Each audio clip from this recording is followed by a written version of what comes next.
Boo! Did I scare you? For the Emperor! As some of y'all probably know, I like Warhammer. I like nerd shit. I like geek stuff. I like them things and all around them. And I like those who make the stuff about them that is, well, just fun to engage with and makes me forget that GW is absolutely freaking wokest, leftist, demonic, evil, and should be purged from existence like the filthy xeno-lovers they are. They're also Chaos Slanesh cultists, so there's that as well. Where's an Inquisitor when you need him? In real life. Alright, no more Clown Town. It is Pancreas No Work. Yes, I love the guy. He's a great kid. Too bad his pancreas no work. That's just too bad. But it motivates him to make stellar content for us all, so he doesn't die and the Emperor keeps feeding him. That being said, from his golden throne, Pancreas No Work. Obscure Marine chapters. Someone's gotta be the C-listers. Let's go! Can very quickly lead one into a bit of a conundrum. Covering Warhammer can very quickly lead one into a bit of a conundrum. On the one hand, variety is the spice of life, and it's always enjoyable to branch out a bit. Keeps things fresh for the viewer and interesting for me. On the other hand, I enjoy making more than $0 a month, and so must eventually bend the knee to Lord James and his workshop and talk about Space Marines. Oh yeah, gotta bend the knee in order to make the money.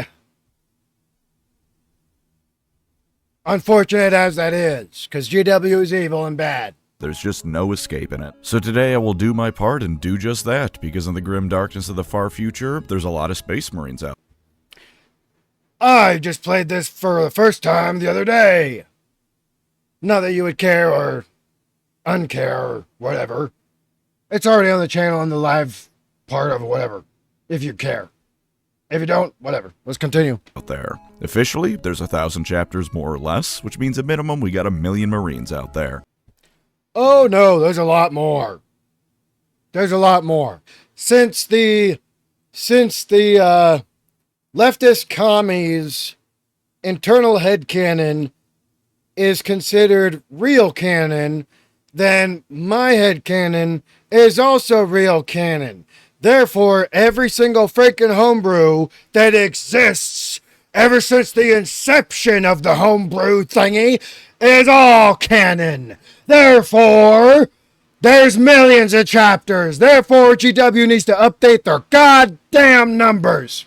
That's not a lot galactically speaking, but it's still a lot of groups of goobers. And today we're going to talk about some of the less prominent ones. Not necessarily lesser known, but the ones that are off to the sidelines more often than not. No talk of Ultramarines and Blood Angels here, we're off to the fringes today. After all, while the narrative importance of the major legions and some successor chapters means they get most of the attention and best narratives, the ones to the sideline make the setting feel full. In a universe this big, we need people that are just around in the sidelines, and the Space Marines we'll talk about today are just that. Maybe they're fairly active and still occasionally show up in modern day lore. Maybe they don't really do too much, but they still pop up once in a blue moon to say hello. And maybe, just maybe, they're from a single White Dwarf article and have never reappeared since. All and more are welcome. Nope. They all still exist. That means the numbers are off. GW, you're screwing up. Up your goddamn numbers. So sit down and get ready for yet another dose of Space Marine slop. But before I start yammering on, I'm gonna make an assumption about you. You eat food. And because you eat food, I've got just the thing for you. Factor, the sponsor of this video. Factor is a meal delivery service that sends chef-crafted, dietitian-approved, and most importantly, delicious meals straight to your front door. I hate ads. I hate ads. I hate ads. I freaking goddamn. Okay. I'm back. I'm back. I have returned. I am calmer now. All right, let's go. Let's continue listening to the goddamn ad. I do not like leaving my house for shopping. I know I have to sometimes, I know it just has to happen, but I and probably most of you don't like going shopping for food and whatnot. Well, with Factor, that's a thing of the past. No more shopping trips, no cook prep, no cleanup beyond throwing the tray in the garbage. Just 2 minutes in the microwave, and you're good to go. And it's got plenty of other meal options for you to choose. And along with all of the plastic from the tray,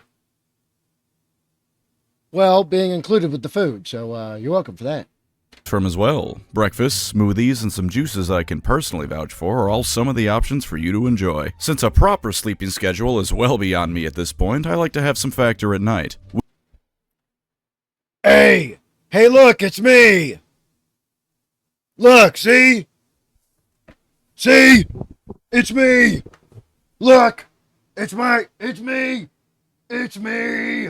It's my damn channel, give it to me! Haha, just kidding, I joke, I kid. Let's go. When dinner time for me is most people's time to wake up, it's nice to know that Factor is my back when it's time to chow down. And if you too would like a nice Factor meal, I've got just the thing for you. Head to Factor75.com or click the link below and use code 50Pancreas to get 50% off plus free shipping on your first Factor box. That's code 50Pancreas at Factor75.com to get 50% off plus free shipping on your first box. If you want to get some good grub or just want something quick to chow down on, you can do no better than Factor. So use my link so you can get yourself some of the finest food out there.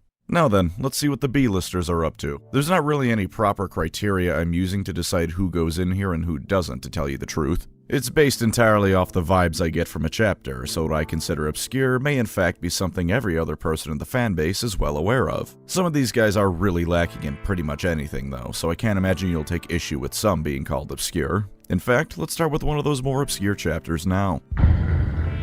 Obscure these nuts!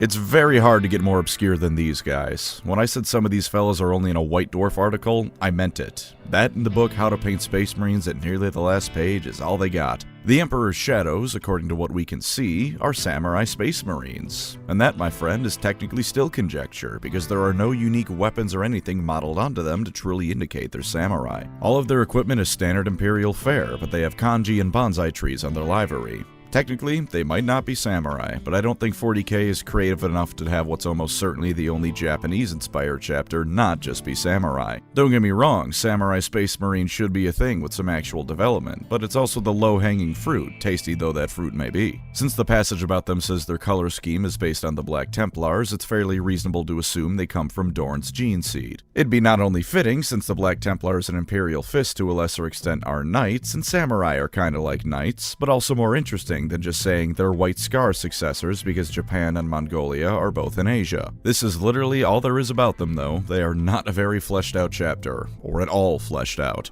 Them having Rogel Dorn's gene seed is a theory entirely born of them being based on the Templars' paint scheme. We're not exactly working with very much here.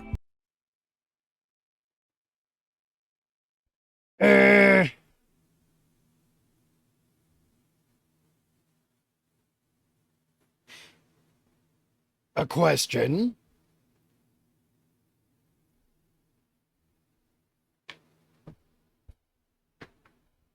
Why aren't there any other Asian offshoots included amongst the White Scars? Now, I've seen some homebrews that were Japanese based and they were badass as fuck.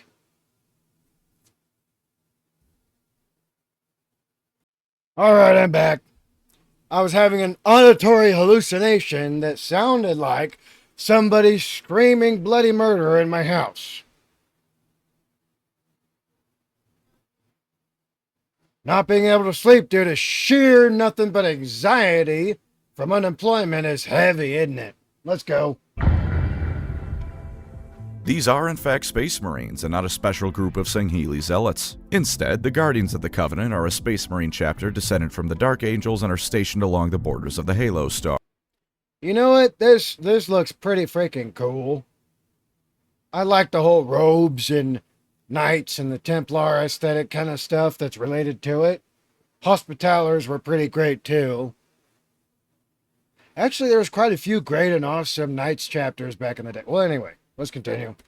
At some point in the 41st millennium, they even held off an invasion largely by themselves against a species simply known as the Lelith. Not too much to go on it, although it does highlight how abysmal Imperial records are that no one knows exactly when that happened. Imagine this happening today, like the United States just forgot the year it declared independence because it didn't happen this century. They're Dark Angel successors, and their chapter icon is basically identical to the original Deathwing icon when the Dangels were still a legion, so it can be assumed they've still got plenty of deadly toys to play with. This is slightly at odds with the fact that their origins place them several millennia after the second founding, but it's not like the Dark Angels and their ilk don't regularly lie about things. You think a chapter's origins aren't something they'd also lie about? They probably just went, yeah, these are totally guys from the 16th founding or something. Yeah, sure. Ignore their iconography and all the oddly ancient weapons they have access to. The Guardians of the Covenant have a few things going for them, though I can't see why they're a background character faction. See, everyone in 40k has a thing, right? Especially Space Marines. The Blood Angels are artists that sometimes go absolutely mental and think they're their dad. The Iron Hands are technophiles. The Raven Guard are sneaky. Even groups like the Ultramarines, that are in theory jacks of all trade, make that itself their thing, because they do it in a way only they really do. The Guardians of the Covenant, meanwhile, are perhaps one of the only chapters in the entire setting that don't just kneel before the altar of their Primarch and ignore everyone else. The Guardians of the Covenant are very studious fellas.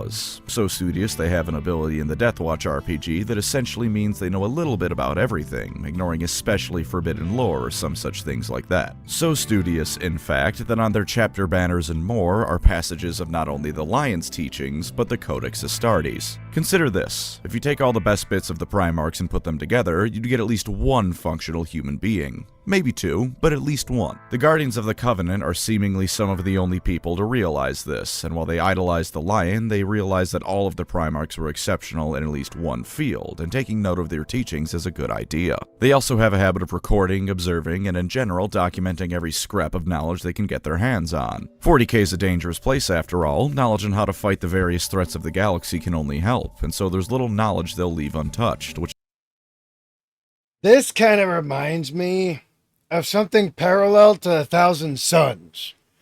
Because that sounds very much like stuff they do. Still, even after being turned into basically dust. But yeah, wasn't that the 1,000 Angels whole thing was like pursuit of knowledge and magic and sorcery and all that to the penultimate point? Or at least that was my understanding of it. I could be wrong. is very thousand sons of them. But if you think that's a pathway into darkness in the making, consider that they also have a group of themselves dedicated to burning potentially heretical knowledge any of their allies may have. They'll take a look through their comrades' libraries, take the knowledge so that someone still has it, and then to the fires with the original. This Oh, okay. So they're like, so they are parallel. Because 1,000 Suns don't burn knowledge or get rid of knowledge. To them, all knowledge is sacred, no matter what it is. There's no good or evil knowledge, blah, blah, blah, blah, blah. But these guys do the opposite, kind of. Okay. It's funny how the space furries came on screen. This is very Space Wolf of them, although admittedly burning books isn't an uncommon thing in the world of 40k. And to top it all off, they show particular care towards the normal humans under them, even at risk to themselves. Throw the salamanders in with them, why not? This is why I imagine they're not too focused on. Them being a bargain bin of everyone else to some extent is fun, and if you were trying to make a Space Marine chapter that was logical, this would be a great way to do it. They keep the monastic charm because they're quite secretive even by the standards of the Dark Angels, but they do more than just worship the dude whose genes they had shoved into them. The issues are that not only does this potentially make them a little Mary Suey, it's also not very 40k. Everyone has their shtick for a variety of reasons, be that for narrative variety, or because 40k is an inherently unreasonable place. Sure, it'd be smart to take all the advice you can find, but the smart thing to do is not only rarely chosen here, but oftentimes outright declared as heretical around these parts. So these fellows who calmly accept any wisdom they can get their hands on, while also helping those weaker than them, don't quite fit the vibe, at least as the main characters. There's a level of paranoia and prejudice-filled war crimes you need to commit to be a contender for the spotlight in 40k, and these guys don't seem to me like they'd be good candidates for either. Still, they would be a cool chapter to have an army of. Much like Warhammer itself, if you copy enough things and jam them together, you get something resembling originality. So run a Deathwatch campaign with them if you can find those old source books. I imagine they'd either be a nice breath of fresh air for veterans or a way to ease newcomers into the setting.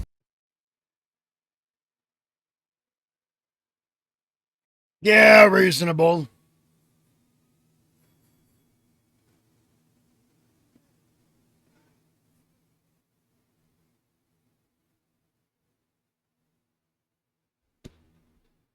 Who the hell is screaming? Never mind. Auditory hallucination again. Let's continue. Ignore it. They're logical, well-read, kind-ish for Space Marines. Have one of them be a party mentor. Then have them killed, either to test if the party learned the lessons their mentor taught them, or to teach them the lesson that tolerance is the greatest heresy of all, depending on how grimdark you want to be. Did you know that we know all of the original first founding Space Marine legions? Truly, we do. As long as you don't mind dipping back into the wellspring of old lore that is Rogue Trader. Man, oh man. That old artwork, man. The Beaky Marines. The football aesthetic. Dude. One of them's got an arm cannon. They're doing a final last stand, firing in all directions. And they're gonna fist everything that comes their way. I love it! Which statistically, only roughly a third of you watching this have even a chance of having been alive for, if my analytics speak the truth. The valedictors are alongside the rather more well-known Rainbow Warriors are one of the... Whoa, wait a minute. Speak the truth. The valedictors are alongside the rather more well-known Rainbow Warriors are one of the original first founding legions, back when 40k was like cool and not a way for the man to make money, man. There really isn't much known on them, to the point that they only have the slightest bit more than the Emperor's Shadows, who only have a paint scheme. Did I just go blind? I know I'm getting up there in the years, but...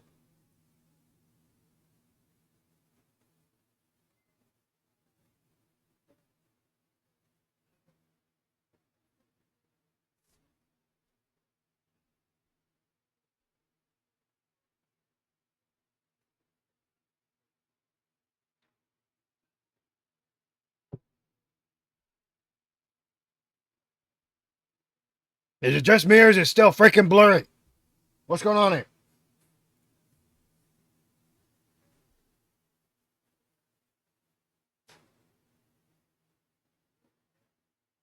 Oh.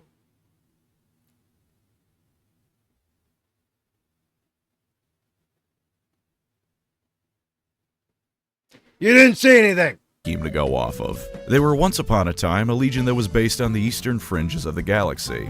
Now do you see this map here? You see the very edge past even Segmentum Ultima? That's where these guys were. If they were stationed any farther east, they'd be outside the Milky Way. In spite of being in the ass end of nowhere, they saw action against not only the Eldar and Orcs, but even the traitor forces of the Horus Heresy. Incidentally, this means that yes, the Horus Heresy was at least conceptually known about to the public, and we still knew who the first founding legions were in their entirety. It's a good answer to the question, why does GW change the lore so much? It's because they've always been doing that, and you just weren't alive for the first few changes.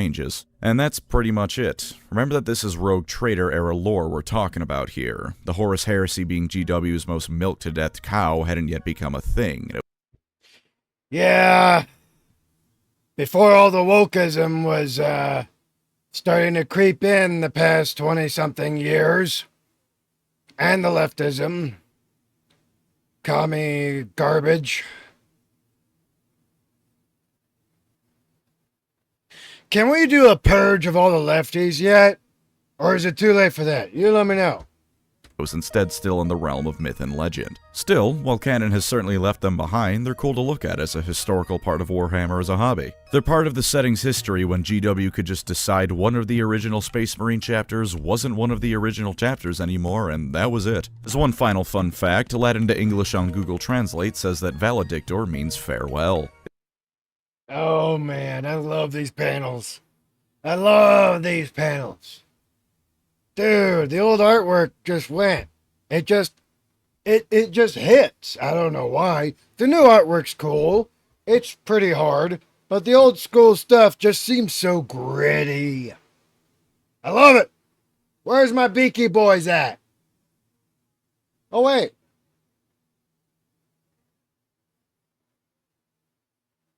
Doesn't the Raven Guard have, Beaky Marines?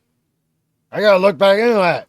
If you'd like to be poignant, this accidentally becomes oh so accurate, and these guys are a farewell to the old style of Warhammer writing. If you'd like to get busy with the homebrew and bring these guys back, either as your tabletop army or for a role-playing campaign, it can be significantly more badass. Say farewell to all those you know and love, because after the Valedictors come into town, you won't get a chance to see them again.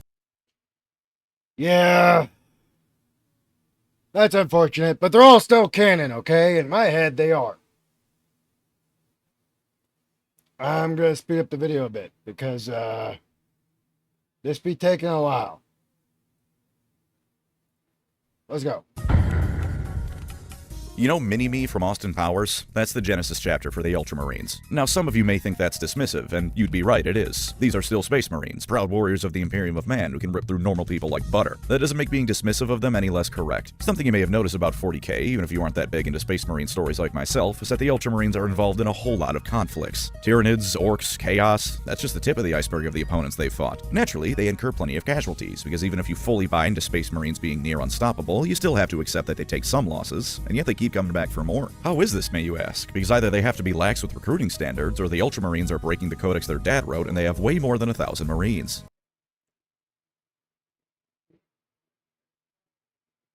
Well, I mean, they have Ultramar. They are basically their own mini Imperium within the Imperium, essentially. Which I still think is cool as fuck. Right? Gilliman is one of the best Primarchs. But yeah, isn't it because they have, like, such a huge freaking, like, there's something like 500 worlds or planets within the realm of Ultramar? Am I right about that, or am I going senile? Somebody let me know. Turns out that the answer is sometimes a Genesis Marine will be promoted to Ultramarine. If the Ultramarines take a few too many casualties or they can't afford to be short even a single Astartes, they'll grab a few Genesis Marines and fill in those gaps. Okay, yeah, that's right. I forgot about yeah, that's right. That's right, they got that too, on top of something like 500 worlds to pick from. Be it a librarian or your bog-standard battle brother, there's always a chance that the Ultramarine in question might have been loaned from elsewhere. Honestly, for as much as it is them not following the spirit of the Codex Astartes, I absolutely love that. It's both Roman-inspired, since Rome had plenty of battles where they lost thousands and came back with more legions, and funny bureaucracy stuff. Of course the legion born from the guy who could weaponize spreadsheets would find a way around a number limit. Of course. And yeah, that's basically how the Romans would do it, right? They'd freaking send they'd send a legion and an army. It would get wiped out. They'd build up another one, send it again. It would get wiped out. They build up another one, send it again. And the guy who had just beaten them twice was like,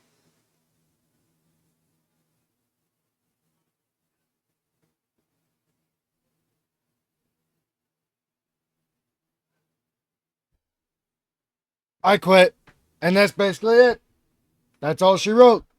Oh, Sam, thank you, ma'am. Thank you for your service. They just needed one singular chapter to be down for filling in their empty spots, and truth be told, that's probably a legitimate honor. For all that it is them poaching Marines, those Marines get to become a member of one of the original Astartes legions. For the Genesis chapter itself, they're almost like Ultramarine fanboys. Even when they aren't being told to paint their red armor blue and switch teams, they regularly go on campaigns alongside the Blueberries, helping them against the various foes they face. When they aren't following around the Smurfs like an army of little brothers, they're still making sure that they're as close to the Codex Astartes as physically possible. They will debate any potential actions and doctrines to see if they're Codex compliant, and if they can't figure out if something is or isn't, they'll just go ask the Ultramarines to ensure they're in compliance with the parent chapter. It's almost adorable. That being said, I think they'd be willing to ignore pretty much any Codex deviations if Gilliman said it was okay. After all, they love the Ultramarines, and Gilliman as their Primarch is the embodiment of the Ultramarines. If Grandpa Smurf says a certain action is okay, then I bet the Genesis Marines would be fine with it. Maybe they rationalize it as Gilliman writing the Codex Astartes means that anything he says is inherently Codex compliant. They did get into a scuffle with the Night Lords during the 13th Black Crusade, but even though they ultimately lost, they gave a good account of themselves and took down plenty of the cowards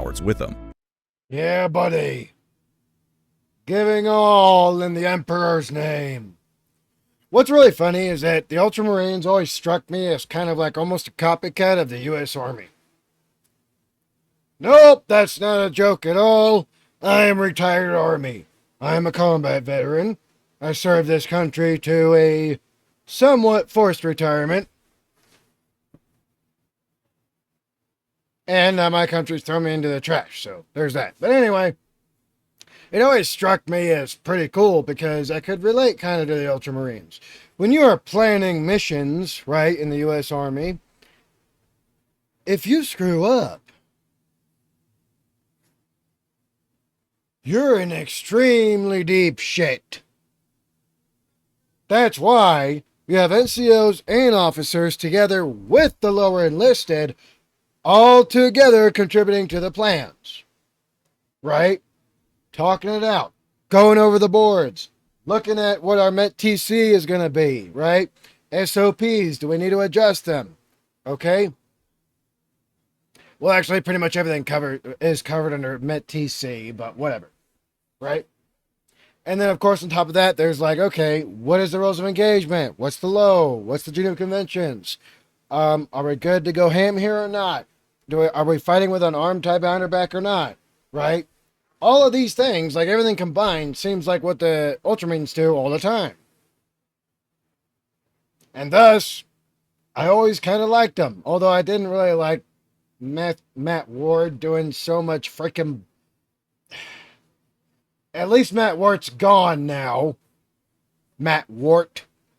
Anyway, let's continue. Overall, while they are a chapter of Ultramarines at home, they still fit a great role in the franchise. Letting the Ultramarines fight in almost every single major battle without a valid explanation of how they're still around makes them the ultimate author's pets. With the Genesis chapter's existence, this is handily solved. And while it does technically mean they're not Codex compliant, realistically this doesn't matter. There's plenty of chapters out there that aren't Codex compliant in the letter or spirit of the law, and aside from it just being kinda weird, there's no real reason why Marines can't shack up with another chapter for a bit. If nothing else, even if you think this entire thing is a pathetic excuse to break the Codex by the people who wrote it, they're still Space Marines. Calling a Genesis Marine a discount Ultramarine to his face is getting you the kind of beating that earns you a closed casket funeral.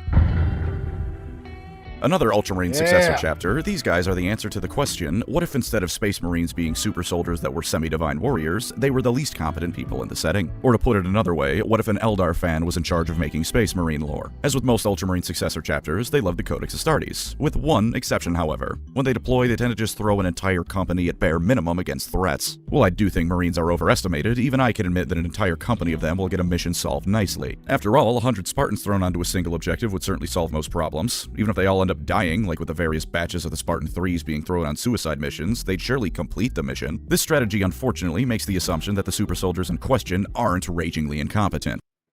You know, the whole concept behind like the Spartan 3s kind of reminded me of, what's his name?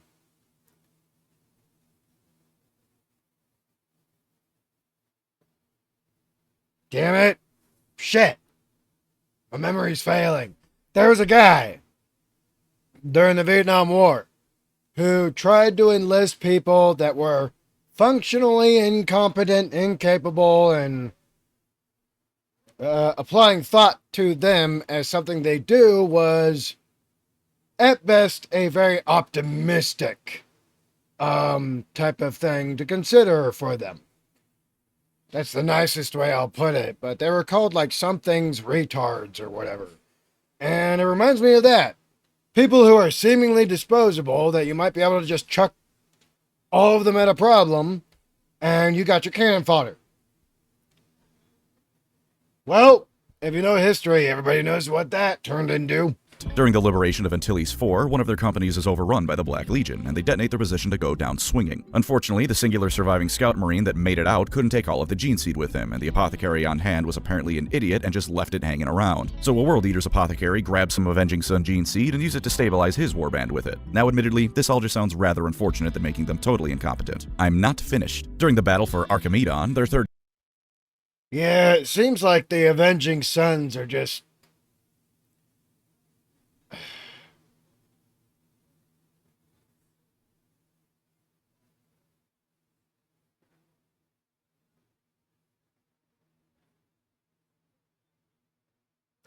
kind of stupid, that's the best I got. company was tasked with defending a spaceport. This proved to be a difficult task because it's a war zone, so instead they just decided to blow it up. Their chapter master wasn't exactly thrilled to hear about this, but instead of bringing the hammer down, he gave them a chance to redeem themselves by fighting on the planet of Helmabad, which had a bit of a civil war problem. Some traitors were trying to spread chaos of both the capitalized and uncapitalized variety. After a few months of fighting, they discovered that the planet wasn't very far off from a massive demon invasion. Instead of doing something heroic, like valiantly trying to defend the planet even in the face of death, or smart, like trying to gather reinforcements, wage guerrilla warfare, or something else like that, they chose the third option, abandon ship. So they all left, killing the chaplain when he tried to stop them, and delivered the planetary governor to the Chaos cultists in exchange for safe travel off-world. And then, because this was obviously heresy of the highest order, they just took off for the Eye of Terror. They ran away from Chaos, and then because they're so cowardly and stupid, they just joined it right after. Instead of making at least a token effort to become renegade pirates but still fight demons, they started worshipping them. And no, we're not done.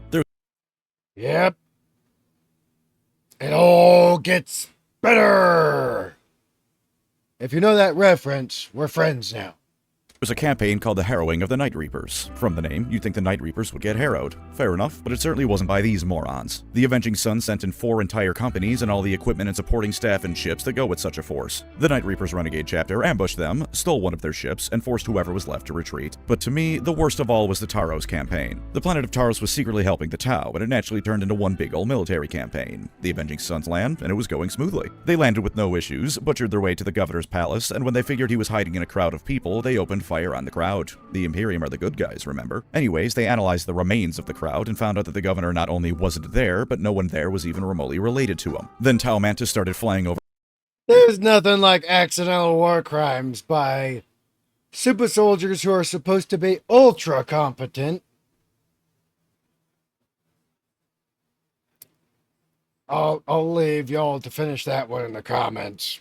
Head, and they lost about 80 men after a 2-day battle, I believe it was. To be fair as possible, they bloodied the Tau back. To stop being fair, they lost several Terminators and a Dreadnought. They were outmaneuvered by the Tau, which I'm no Tau hater, that's completely fair, but also the PDF of the planet. The PDF. Do you know how incompetent you have to be made a fool of by the planetary defense forces in this setting? Sure, some planets have well-trained PDF, but a well-trained PDF means that by the time the guard or whoever else shows up to save the day, there's still a PDF left fighting. That isn't the bottom of the barrel, that's punching through the barrel and getting stuck in it. At this point, I'm just gonna assume. Holy shit, he goes hard into these suckers. Although, I don't know, there was that PDF from the Caiaphas Cain novels. I forget which planet it was. Wait, it was a planet that they established Cain's dead on from the first time Caiaphas Cain was on the planet, and then he accidentally saved it. And he saved all those people and he gathered them all together and stuff. So yeah, it's that same planet he ended up going back to be a schoolmaster, I believe. But yeah, they had a PDF that was competent. They actually gave the enemy a bloody nose before they lured them to the planet and then started slaughtering them. Glorious. Their name comes from their desperate attempts to avenge the various losses they keep accumulating. People already forget the Iron Hands exist. I'm sorry, Iron Hands fans, but it's a regular thing people accidentally call you the Iron Warriors, and your Primarch dies before the Horus Heresy book hit the double digits. Yeah, the poor Iron Hands. Then again, the Iron Hands are freaking ruthless. They're ruthless. You ever read about the Iron Hands? They literally let a whole other chapter die before they engaged because of their calculations. I'm not joking. Because of their calculations, you know, they're saying the flesh is weak. They let a whole other force of Space Marines get slaughtered before they started to engage. Shit. You are clearly not the favorite. And now we have a technically Iron Hand successor chapter, the Steel Confessors. The children of perhaps the least talked about Loyalist chapter, though I suppose it's a close competition between them and the Raven Guard on that front. The Steel Confessors were born out of the close relationship the Iron Hands and the Mechanicus have. Oh, wait. Them and the Raven Guard on that front. The Steel Confessors were... It's the novel that's got this dude on the cover. I'm very certain of that. I just forgot the title, that's all. Let's continue. Born out of the close relationship the Iron Hands and the Mechanicus have. One day there was a particularly rough battle against Chaos that the Mechanicus had to call on the Iron Hands to help them out with. The day was won, but both sides were absolutely decimated in the fighting. As a show of good faith between these two factions, the clans of the Iron Hands gifted the Mechanicus with Gene Seed, and the Mechanicus in turn devoted 3 entire Forge Worlds to helping them rebuild, as well as specialized tech priests. After such horrible fighting, the Mechanicus had an idea. We now have this Gene Seed, why don't we make Space Marines loyal to us instead of the Imperium as a whole? That way they'd have their own super soldiers to act as a rapid response force against any potential potential threats, instead of waiting for the other ones to finally come help. And so they did just that, building their own chapter. Of course, the Inquisition almost immediately caught wind of this and asked them what the hell they were doing, and they tried to get the High Lords to bring the hammer down for this blatant power grab. The High Lords, for once in their existence, actually used a bit of brain power, however, and simply said the Mechanicus had to relinquish them to the Imperium as a whole rather than keeping this chapter in their back pocket. They agreed, but they were bitter about it and so named the chapter the Steel Confessors. The Confessors then went on to become just another chapter of Space Marines, albeit one with incredibly close ties to the Mechanicus still. As you can expect of an Iron Hand successor chapter created directly by the Mechanicus, the Steel Confessors have all sorts of high-tech gizmos, as well as plenty of vehicles to throw at their foes. Aren't the, what are they called? They basically work only with the Mechanicus, it seems. They're from the Caiaphas Cain novels. The Redemptors? The Retrievers? The Reconciliators? The Red Dead Redemptioners? The Redeemers? Nope. I can't remember. Someone's going to tell me in the comments, I hope. They're all at least passingly good at handling machinery, they hate weakness and love replacing body parts with machinery, and most interestingly of all, they worship the Emperor as a god. Of course, they worship him as the Omnissiah, who achieved true omnipotent unity with the machine god when he sat on the golden throne, but that's still worshiping Big E as a deity. And of course, to complete the trinity, we have Ferrus Manus, who they worship as the closest a mortal can get to becoming one with the machine god. Since their creation was a bit of a politically turbulent affair, they were gifted the Forge World of Crexus 4 as their chapter homeworld, which was in many ways perfect for them. You know what's funny about the Mechanicus is they always struck me not as humans that have implanted stuff all inside their bodies and then just eventually became nothing but mechanical. It looks like a cybernetic squid took this flesh off of a servitor and then just stitched it on themselves and called it good. You let me know what you think. Turbulent affair, they were gifted the Forge World of Crexus 4 as their chapter homeworld, which was in many ways perfect for them. As a Forge World, it was a Mechanicus haven, so they could still be buddies with their creators, but it's still firmly Imperial, so it won't bother anyone when they squat on it. And because it's on the eastern fringes of the galaxy, they were far enough away from the Imperium as a whole that they didn't have to worry about any Inquisitors deciding this chapter was still too much of a risk to allow to exist. It even had a cloaking device that made it appear like a barren rock to sensors scanning it, as well as its very own psychic choir to help boost the— Dude, this heart goes hard. It's gritty. It's grimdark. And it is gigantically deep. I love it. presence of the Astronomicon in the region. Unfortunately, the weather forecast one day called for total cloud coverage, acid rain, and an invasion by Hive Fleet Behemoth. Initially, the chapter master didn't consider them a threat, so he only called a few companies back to defend the homeworld at first. He probably regretted this choice around the time it was discovered that Tyranids don't have sensors, but rather an insatiable hunger that has evolved them to be able to track life wherever they go, and landed en masse. He definitely regretted it around the time he was being chopped into pieces by the millions of bioforms assaulting the planet, and what was left of the first company had to retreat. 2 entire companies were destroyed, with the rest suffering severe casualties and the chapter being reduced to less than half strength. Nevertheless, they were able to regroup and began rebuilding on the planet of Kalavaya, which they swore to protect. Presumably taking an interest in becoming exterminators, the future was one of surprising hope for a 40k army that was largely devoured by bugs. All of this lore makes them stand out a bit, and at least to me is cool, but you know what the funniest part about it is? All of this lore might be wrong. I could be telling you a complete fib on accident. This chapter's lore comes from a Games Day/Golden Demon event in Birmingham that happened in 2005 and heavily featured them. All of the information available comes from an Index Astartes article about them. The problem is, no one can find the original handout. You can find what's supposedly a faithful recreation of the article online on a website that looks like it has been updated since 2005, but the original source seems to have been lost to time. So all we have is the article recreation to take as the truth. We have pictures of their color scheme and pictures of a life-size Marine painted like them, so we know this thing happened, but their lore we are entirely taking this one article on faith for. Well, if evil demonic ideologies are canon inside of GW now, then so are these guys. Bring them back now. And honestly, that's the most interesting thing about this chapter. The fact that for all we know, everything about them that's known is complete bullshit, because all we have to know about them boils down to one person going, dude, trust me, with what could very well be his own chapter's homebrew lore. It is endlessly funny to me that the best arguments against 40k being parody are the things that could perfectly fit into 40k like this happening in real life. God bless you, Steel Confessors. A part of me wishes that we never do see the original pamphlet of your lore, because this is a fun story to tell. Yeah. If wokeness and evil leftist ideology is canon and Warhammer, well then, so is fascism. And And so is these guys' lore. So it's all true. None of it's false. And they're still around. So bring them back.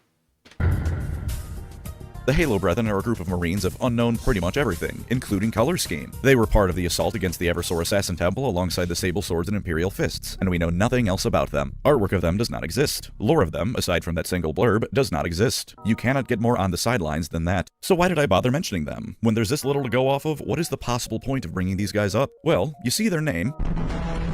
Yeah, I like Halo a lot. What are you gonna do about it? Facts. I need a weapon. Wait. I need a weapon. I need a weapon. I am now the chief. Has been mentioned time and time again, the record keeping of the Imperium is ass. If you have a document and you have the Administratum save it, I hope it wasn't important or you have a photographic memory, because that document is gone.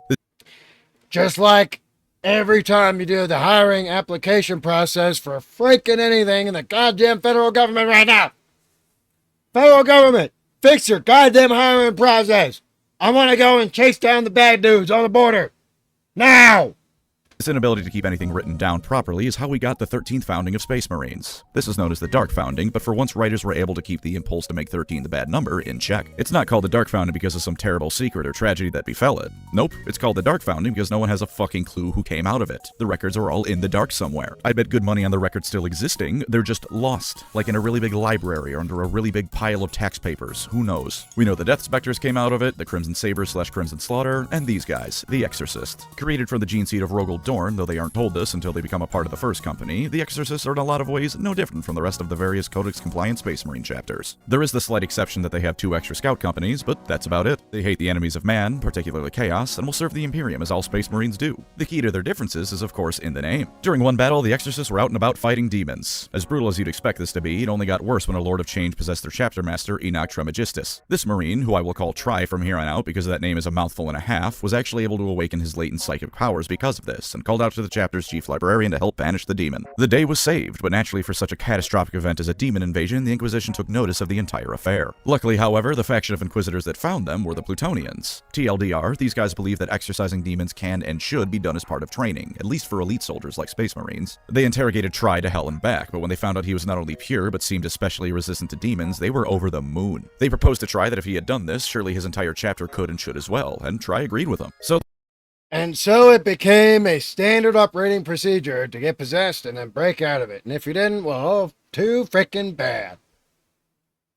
Rip Bozo. The Plutonians set up shop alongside the Exorcists and started jamming demons into them before helping them remove said demons. The result of this process is that the Exorcists as Marines are almost entirely invisible to demons. The only ones that could notice them are greater demons, and even then I would imagine you need a named one to really nail down where an Exorcist Marine is at any given moment. This has turned them into essentially an entire chapter of Grey Knights, allowing them to act against demons and even more mortal heretics with more effectiveness than anyone but the Grey Knights.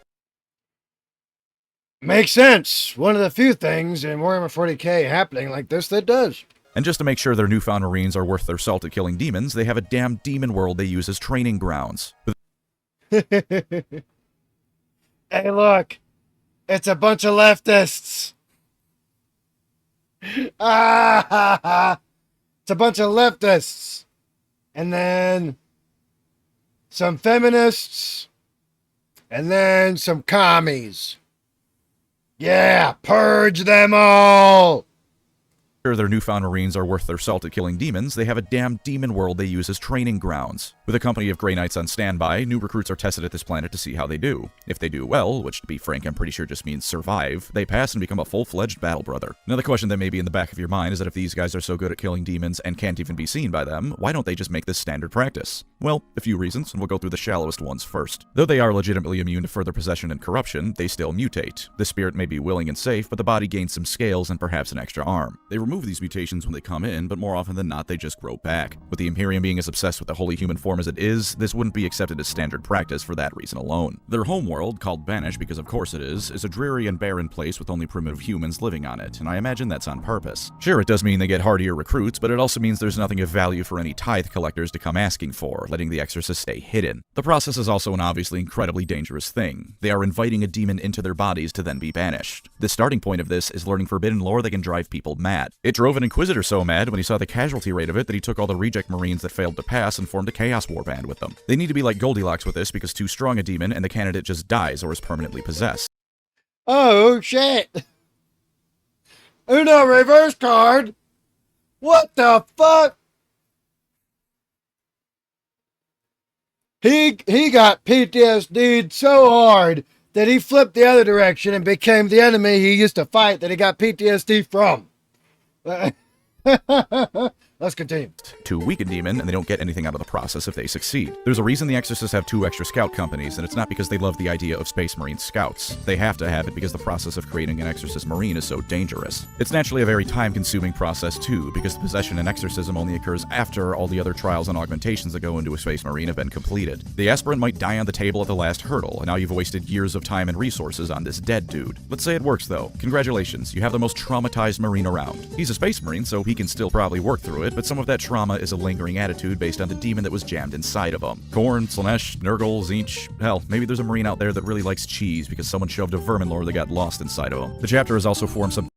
That would be so funny if, like, freaking the Skaven appeared in Warhammer 40k, like they went through a freaking portal or something from fantasy, and then the Great Horned Rat was just like, ah.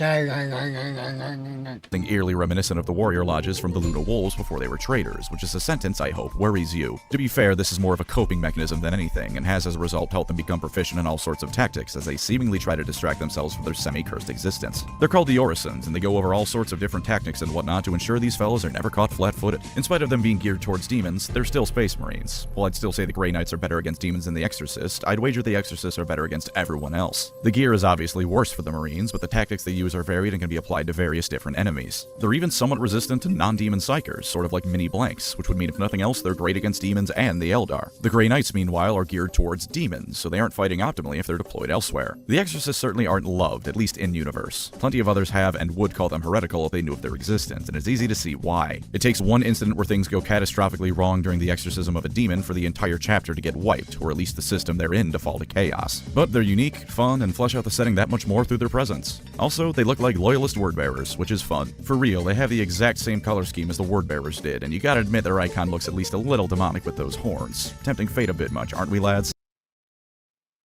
Someone needs to tell me, what's the name of that Space Marine chapter that they have, like, mutations?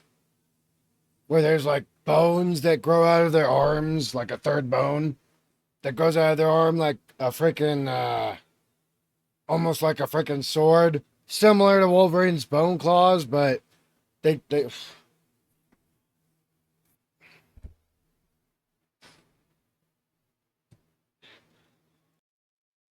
There's more chapters out there, plenty more, but those are the ones that I wanted to talk about. And I appreciate it, Pancreas. I really do. I really, really do. I say bring them all back and force GW to have to accommodate them. You want to include all the real life, evil, demonic, genocidal, most murderous ideologies on the planet to ever exist in humanity's history? And allow them into your stuff? Okay. Then we should force them to bend to our will as well. And I mean force. For the Emperor! Now, for most of you, feel free to skip ahead, video's just about over, but I'd like to take a moment to soapbox a little bit. In conversations with others, something I and plenty others often hear are complaints that someone's favorite faction isn't getting updated. That's fair, and I mean hell, I've done that plenty, whenever I mention the Eldar, in fact. But a much less fair complaint I've heard is against certain factions getting updated because it means theirs isn't getting the update. And a very related complaint is people wondering why something exists. Why this army needs to exist, why this chapter even exists, as if the presence of them in lore and sometimes tabletop is a waste of space. I think that's the wrong attitude to take. If you take away anything from this video besides there's a whole lot of Marine chapters out there, I hope you take away that all these small background chapters, and indeed some armies that don't get much prominence, aren't wastes of space. They flesh out the setting, make it feel like an actual universe that's lived in and is always moving. The time it took to write paragraphs about these different chapters shouldn't be looked on as time that should have been spent talking about the Ultramarines or some Primarch or the other. All these background fellows make 40k feel full and interesting. If it was only the quote-unquote main characters, it wouldn't feel like a proper universe, it'd feel more like a soap opera about the world's most powerful dysfunctional family. I can relate this to human life, because I remember, being just your regular average infantry kid, okay, carrying my pig and running around with fucking 200 plus pounds of extra shit on top of myself and having to hump it everywhere. I remember having a moment where I was like, man, I want to get into something so I can get like some kind of like fame and fortune, right? So I could be a main character in real life, There's moments you'll have where it's like,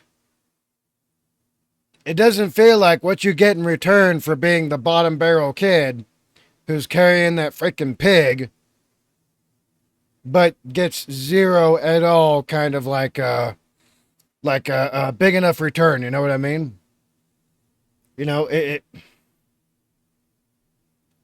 At the time, I'm trying to remember exactly how I thought about it, because that got fucking chopped off at the knees really fast. But I was talking to a leader of mine because I was angry, I was mad, I was pissed off. I was like, I'm doing all this fucking work, why am I not being acknowledged for it?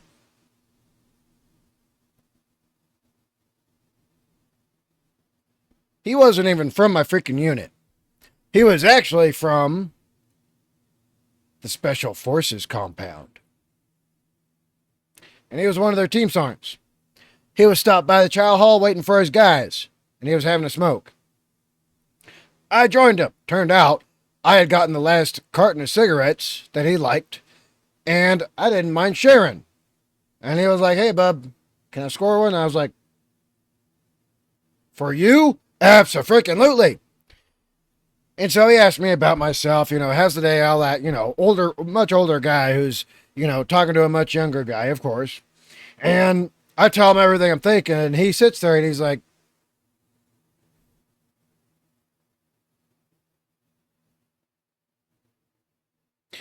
for those of us that are known,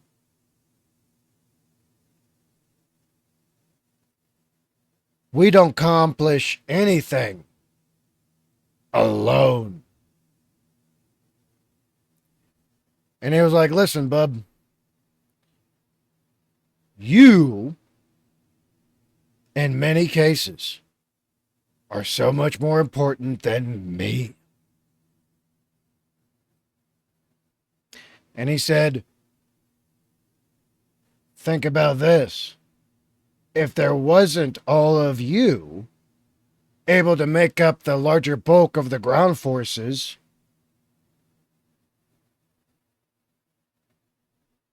all the rest of us would have the hardest time imaginable trying to execute the same exact objectives. So for every one of us, there must absolutely be so many of you. And then he patted me on the shoulder. His guys walked out. He walked away. And I just sat there with a cigarette like,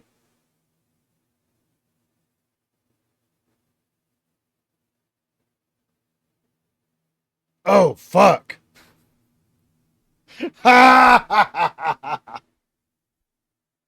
Oh, man. I got to meet him again later on, which was great. Except for certain parts, because he started to head up certain types of training, and we were included in that. So he was the hell of a taskmaster, but I enjoyed every second of it.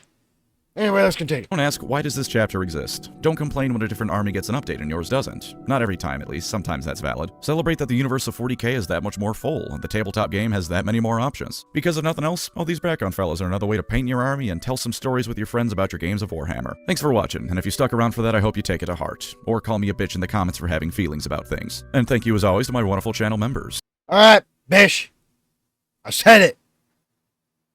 Now pay me. You are the background chapter of Space Marines to my Warhammer 40k, filling out the roster and making the channel that much better. If you'd like to support the channel, feel free to subscribe or become a member. Either way, thank you for watching and take care out there.